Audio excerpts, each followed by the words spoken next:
Selamünaleyküm. Herkesin günü hayrola. Hatice ile Dikişe Daire hoş geldiniz.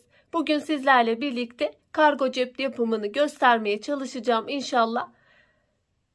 Çalışmaya geçmeden önce kanalıma ücretsiz bir şekilde abone olup yandaki zili de aktif hale getirirseniz yüklediğim tüm videolardan haberdar olabilirsiniz.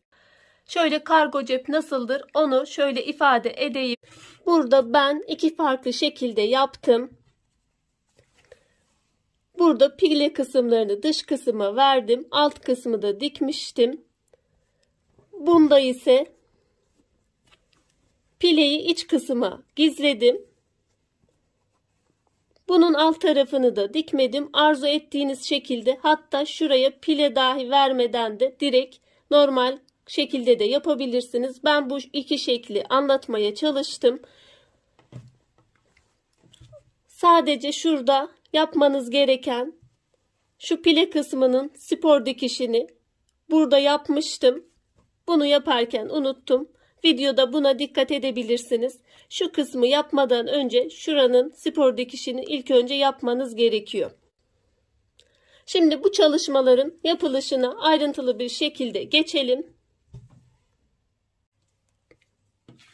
Şöyle kağıtta ifade edeyim öncelikle. 21 santim olarak belirledim en ve boyunu. Bu kumaşımızın ilk hali, bitmiş hali değil. Burada şöyle tam ortasına 2 kat yapıyoruz kumaşımızı. Orta kısmını belirliyoruz. Ben burada kırmızı çizgiyle belirttim. Bir tane referans çizgimi çektim. Bu çizgiye göre hareket edeceğim. Bu çizginin 3 santim bu tarafına, 3 santim bu tarafına, 1,5 santim şeklinde bir pile vereceğiz. Burada pileyi dış kısma verdim. Dışta kaldı. Dış görüntüsü bu şekilde. Buradaki çalışmada ise iç tarafına vereceğim. Dış tarafını vermek için şu şekilde katlıyoruz. 1,5 santimini aldım orta çizgiden. Katladım. Şu şekilde. Şuradan göstereyim. Altta ve üstte 1,5 santim, 3 santim bir fazlalık payımız oldu. Bu tarafta da aynı şekilde yapıyorum. Orta çizgiden 1,5 santim aldım. Şu şekilde katladığım zaman pilemiz dışta olmuş oluyor. İç tarafa nasıl alabiliriz pilemizi? Burada da dış kısımdan başlıyoruz. Buradan başladım. Orta çizgiye doğru getiriyorum. 1,5 ortada kalmış oluyor. Bu şekilde pilemiz. Buradan da tekrar dış çizgiden alıyorum. Pilemizin ortasına doğru yapıyoruz. Burada da pile kısmımız iç kısımda kaldı. Diğerinin tersi, kumaşı terse çevirmiş gibi düşüneceksiniz. Pile iç kısımda kalıyor. Ayrıca cep kısmının üst tarafında şöyle 2 santimlik 4 santim. Normalde bitmiş halinden 6 santim ortada pile için fazlalık. Birer santim yanlardan 8 santim. İstediğimiz cebin en olarak 8 santim fazla kumaş almamız gerekiyor. Boy olarak da istediğimiz ölçünün dışında 2'şer santim, 2 daha 4 katlama paylarımız, üst kısımda katlaması, bir de altta katlaması, 5 santimde boy bölümünden fazla almamız gerekiyor. En bölümünden 8, boy bölümünden ise 5 santim fazla almamız gerekiyor. Şimdi bu şekilde yaptım. Pilelerimi içe sakladım. Sonra üst tarafına 2 santim katladım. Şöyle ölçüyle de göstereyim. 2 santim. Bir 2 santim daha katlama yaptım. Üst kısmın bitmiş hali bu şekilde. Yanlardan da şöyle birer santim katlama yapıyorum.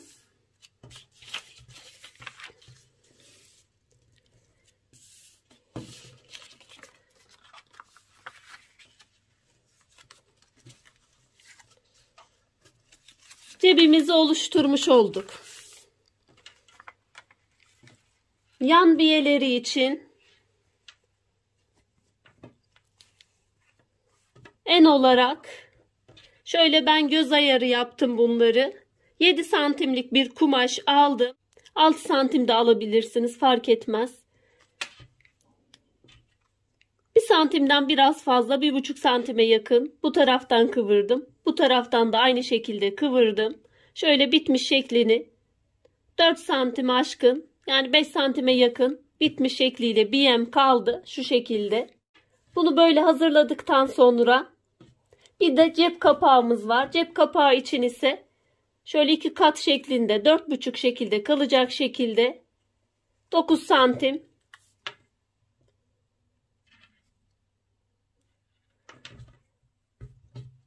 genişliğinde cep kapağımı hazırladım. Ölçüsü ise şuradaki bitmiş şekliyle yanlardan dikiş 2 santim fazla şeklinde kalacak.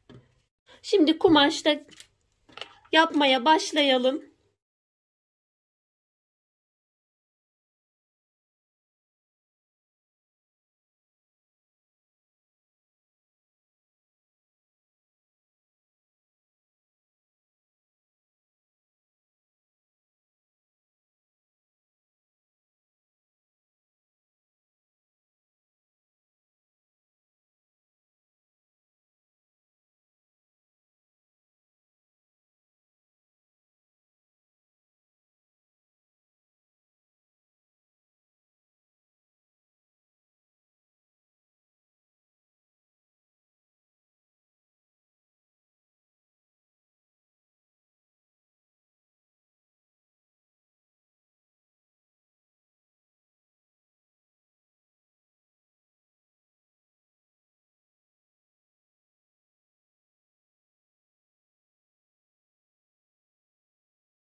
Bu kısmı, benim çizerek yaptığım kısmı ütüde de rahatlıkla yapabilirsiniz. Normalde ben ütüde yapıyorum. Çekim esnasında ütü zor oluyor. O yüzden burada çizerek gösterdim.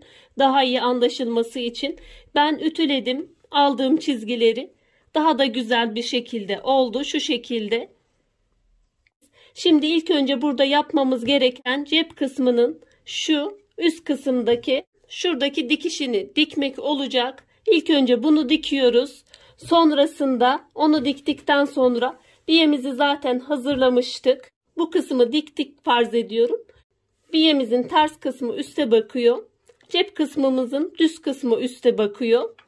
Şu şekilde şuradan yerleştiriyorum.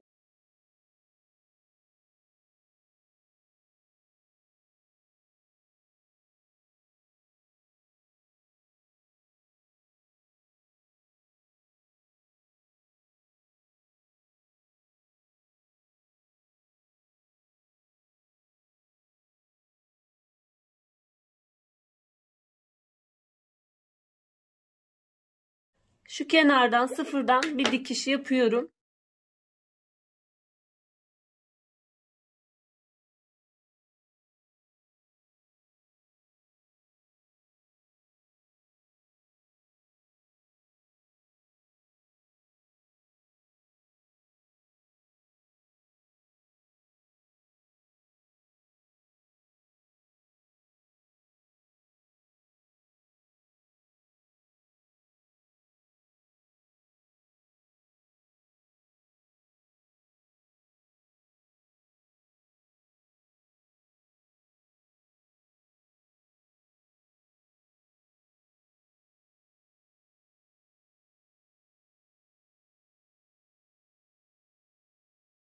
İlk kumaşımızı, biyemizi cep kısmımıza ekledik. Sonra normal ana kumaşımızı eklememiz kaldı.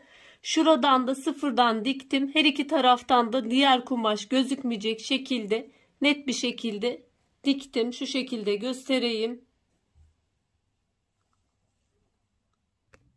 Şöyle cebimizi yakından göstereyim. Şu şekilde cebimizi, biyemizi ekledik. Cebimizin ilk patının eklenmesi bittikten sonra ana kumaşımıza cebimizin eklenmesi, bunu da nereye ekleyeceğimizi nereye yerleştireceğimizi belirlemek için şöyle cebimiz kadar bir çizgiler, hatlar belirliyoruz.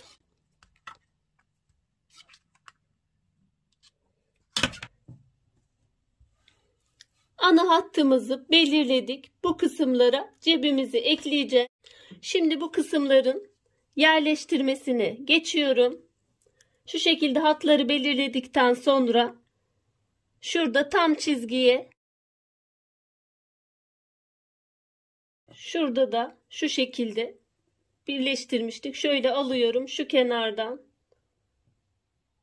iğneliyorum. Ben şöyle uç kısımlarını iğneleyeceğim. Sonra tutarak dikeceğim. Siz isterseniz komple de iğneleyebilirsiniz. Makinede bu kısımların dikişine geçiyoruz.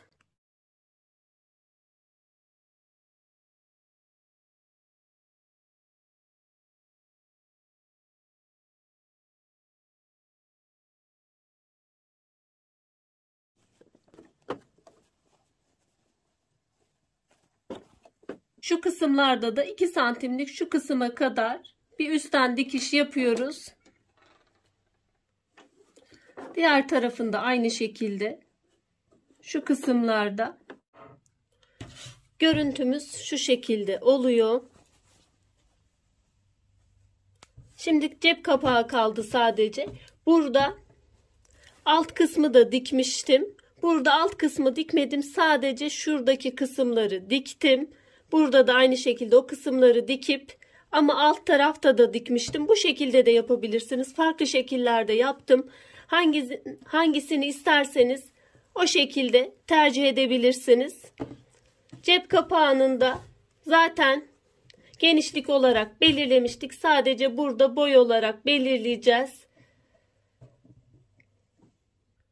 Şurada birebir aynısını almıyorum da şöyle çok minik 1 milim, yarım milim kadar dışarıdan alıyorum ölçümü. Çünkü döndürüldüğü zaman, birebir ölçü alındığı zaman o zaman da sorun olacak. Çizdiğim kısımlardan dikişimi yapıyorum. Şu şekilde kalacak.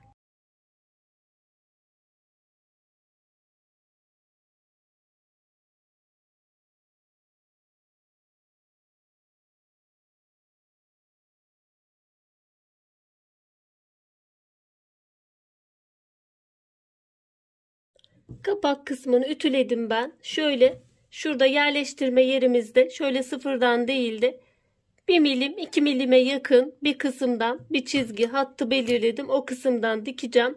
Dikmeden önce şu kısımlarında şöyle 3 tarafının da çıma dikişini yapacağım. Şurada yaptığım gibi şu şekilde bir dikişini yapıyorum. Ben çıma dikişlerini yaptım şu şekilde. Şimdi yerleştiriyorum. Şu şekilde yerleştireceğim.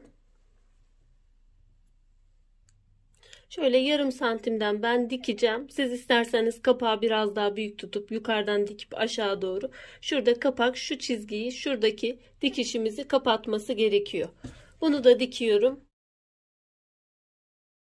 Şimdi şu şekilde kapağımızı döndürüyoruz.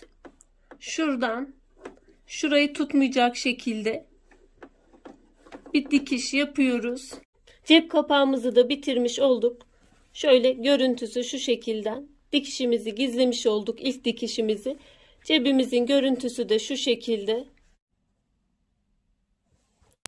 Buradaki cebimizi de bu şekilde alt kısmını da tutturmuştum. Bu şekilde görüntüsü oluyor. Pileler dışarıda burada. İster bu şekilde yapın, ister diğer şekilde yapın. Sadece şu kısmın diğerinde spor dikişini unuttum. Sonradan dikmedim. Umarım faydalı bir çalışma olmuştur. Şimdiden yapmak isteyen, denemek isteyen arkadaşlara kolaylıklar diliyorum. Allah'a emanet olun. Hoşça kalın. Sağlıcakla kalın.